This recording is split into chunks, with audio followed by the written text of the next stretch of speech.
पैरों में प्लास्टर है, बिना सहारे के चल पाना भी दुश्वार है, लेकिन न चेहरे पर खौफ है न अपने किए पर पछतावा। ये अपराधी कोई आम नहीं बल्कि कई बड़ी वारदातों को अंजाम देने वाला लॉरेंस बिश्नोई हाशिम बाबा गैंग का शार्प शूटर है, जिसे दिल्ली पुलिस की स्पेशल सेल और मथुरा पुलिस के जॉइंट ऑपरेशन में मुठभेड़ के बाद यूपी के मथुरा से धर दबोचा गया। मुठभेड़ के दौरान शूटर योगेश कुमार को पैर में गोली लगी थी, जिसके बाद उसे मथुरा के जिला अस्पताल में इलाज के लिए भर्ती कराया गया, लेकिन उसे अस्पताल से ले जाते टाइम मीडिया ने घेर लिया और उससे सवाल पर सवाल पूछने लगी। उससे एक के बाद एक कई सवाल पूछे गए।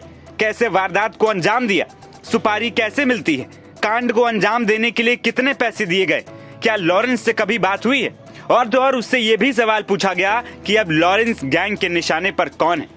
इन सारे सवालों का जवाब योगेश इतनी आसानी से दे रहा था कि मानो उसने कोई महान काम किया। चेहरे पर डर का नामो निशान नहीं है, और तो और वारदात को अंजाम देने को सही भी बता रहा है। योगेश का कहना है कि बाबा सिद्दीकी कोई अच्छा आदमी नहीं था, उस पर मकोका यानी कि महाराष्ट्र संगठित अपराध नियंत्रण कानून का केस लगा हुआ था। मकोका आम आदमी पर नहीं लगता है, अब कोई बीच में आएगा तो कुछ न कुछ तो होगा ही। वो तो कुछ लोग बीच में आ रहे हैं तो फिर कुछ ना कुछ तो होगा ही। वो कोई बाबा सिद्दीकी कोई सही आदमी थोड़ी नहीं था, उसके ऊपर मकोका का केस लगा हुआ है। अब आम आदमी पे तो मकोका का केस लगेगा नहीं। और बताते हैं वो उसके दाऊद से भी कनेक्शन थे।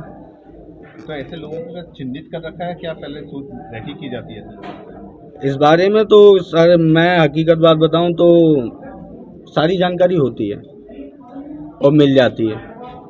जैसे कि किसी की भी जानकारी निकालना, जैसे कि कैसे निकाली जाती है? अरे क्या कहते हैं, ये फोन चल रहा है, नेट है, गूगल है, सारी चीजें मिल जाती हैं। मतलब जिसको निशाना बनाते हो पहले उसके बारे में डिटेल पूरी निकालनी पड़ती है जी। हाँ। क्या पैसे की कोई डिमांड होती है? नहीं, पैसे की कोई बात नहीं। पैसे की डिमांड। तो आगे देखा जाए टारगेट में कौन होगा?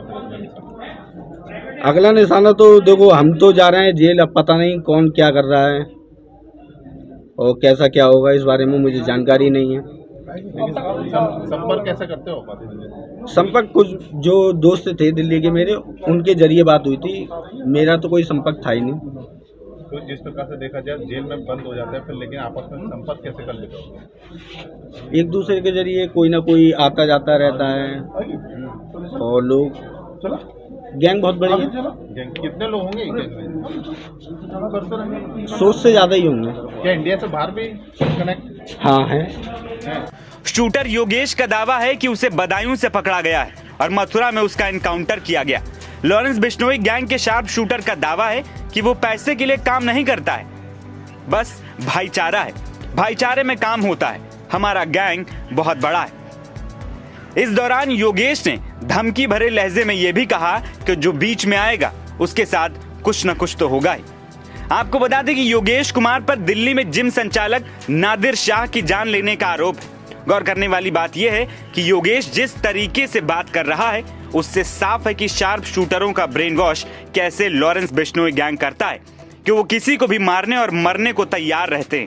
पुलिस कस्टडी और एनकाउंटर में घायल होने के बाद भी इस शूटर के अंदाज को देखकर साफ अंदाजा लगाया जा सकता है। बता दें कि 66 साल के एनसीपी नेता को बीते शनिवार रात मुंबई के बांद्रा इलाके के खैर नगर में उनके विधायक बेटे जीशान सिद्दीकी के कार्यालय के बाहर 3 लोगों ने घेर कर गोली मार दी थी। मुंबई पुलिस के मुताबिक उन्हें लीलावती अस्पताल ले जाया गया, जहां उन्हें मृत घोषित कर दिया गया था।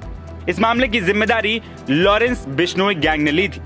इसी के बाद कई टीमें लॉरेंस गैंग के शूटरों की धरपकड़ करने में जुटी हैं ताकि पूरे मामले का खुलासा किया जा सके। एनबीटी ऑनलाइन की रिपोर्ट।